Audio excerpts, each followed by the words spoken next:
Senin sebelum sidang pembuktian, audit BPKP itu harus sudah kami terima. Jika pada Senin itu kami tidak menerima audit BPKP, kami tidak mau ikut sidang. Tadi disaksikan lagi bahwa hari ini Pak Nadiem tetap nggak boleh bicara. Dibawa cepat-cepat ke bawah dengan tidak jelas alasannya apa. Ini banyak alasan-alasan yang juga kita tidak jelas. Misalnya tadi audit BPKP takut sekali diberikan kepada kita. Itu juga ada apa? Ada apa dengan audit BPKP tersebut? Tapi nggak apa-apa, kita jalanin aja.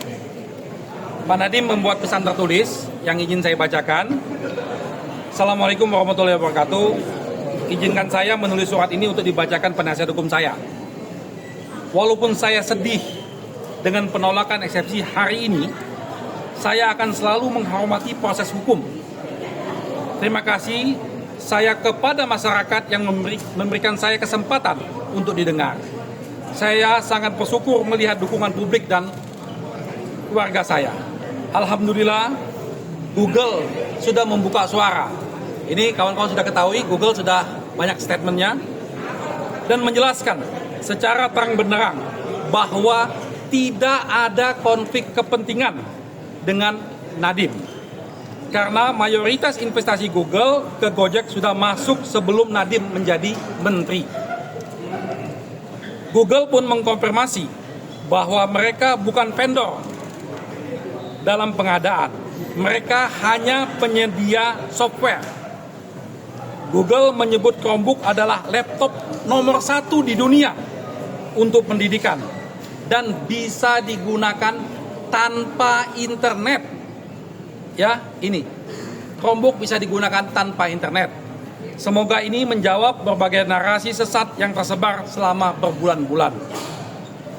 Saya juga sudah meminta Goto untuk membuka suara mengenai tuduhan bahwa saya menerima keuntungan 809M. Dokumentasi Goto lengkap dan akan membuktikan bahwa saya tidak menerima sepeser pun dana atau keuntungan. Bahkan dana itu kembali seutuhnya ke PT Akap. Itu ada catatannya. Dan catatan itu nggak bisa direkayasa karena tertulis dengan jelas. Dan tidak ada hubungannya dengan Google maupun kementerian. Saya begitu kecewa kekeliruan investigasi bisa dijadikan alasan untuk menahan saya. Tim penasihat hukum saya sudah meluncurkan buku putih di akun IG saya Nadiem Makarim, yaitu dokumen 28 halaman di mana fakta-fakta kasus saya bisa dibaca siapapun.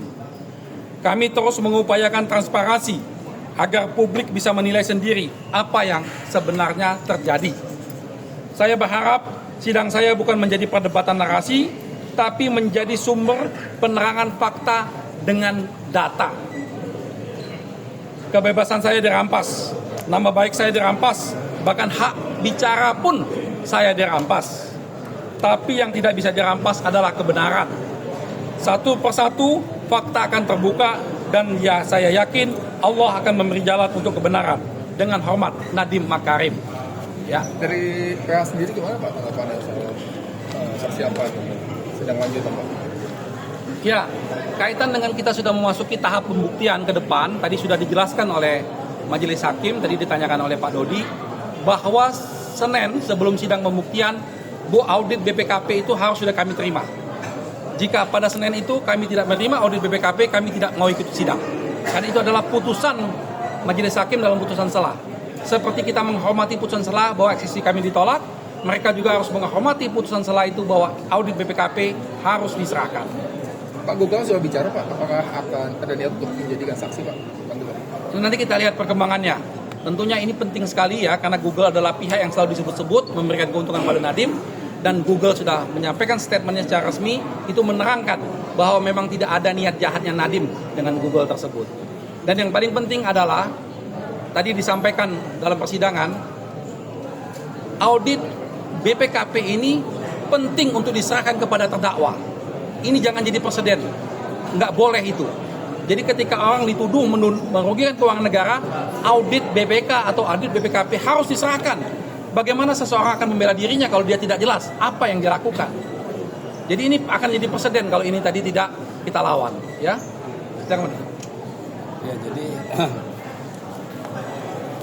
kami menghormati putusan selah dari Majelis Hakim, dan sesuatu yang paling penting dari putusan selah ini adalah keputusan untuk menghadirkan alat bukti berupa laporan audit mengenai kerugian negara sebelum pemeriksaan alat bukti, yaitu sebelum pemeriksaan saksi. Kenapa ini menjadi penting? Karena sebelum-sebelumnya perhitungan kerugian negara ini tidak pernah bisa diuji, ya, karena diberikan pada saat tahap akhir persidangan.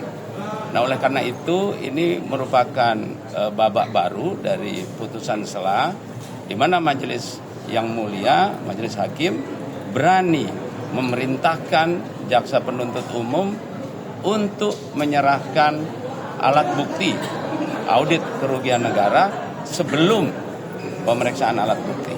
Nah, dengan demikian proses persidangan akan dapat dilaksanakan secara fair karena semua yang tertulis di dalam laporan perhitungan kerugian negara dapat diuji dari sejak awal. Nah, oleh karena itu ini bisa membuktikan apakah perhitungan yang disebutkan ada kerugian negara 1,5 triliun dan 600 miliar tersebut memang didasarkan kepada alat-alat bukti yang sah yang ada. Nah, begitu juga tadi sudah disebutkan bahwa Google sudah mengkonfirm, sudah mengklarifikasi mengenai penyebutan peran-peran Google di dalam dakwaan jaksa. Oleh karena itu ini menjadi suatu kewajiban hukum dan menjadi pertanyaan apabila Google tidak diperiksa untuk dimintai konfirmasinya. Oleh karena itu berita-berita juga yang terus keluar seperti dari Bloomberg yang mempertanyakan mengenai proses hukum ini seharusnya akan bisa dijawab di dalam proses persidangan berikutnya untuk memeriksa apakah dakwaan yang disampaikan terhadap Nadiem Makarim ini ya memang bisa dibuktikan oleh jaksa. Terima kasih. Ya, kaitan dengan tadi putusan selah ya, putusan selah tadi, kami menghargai putusan. Apapun putusan itu harus kita hargai, tapi harus kita evaluasi juga. Jadi kami mengajukan eksepsi itu tidak hanya bicara tentang prosedural memang. Karena kenapa?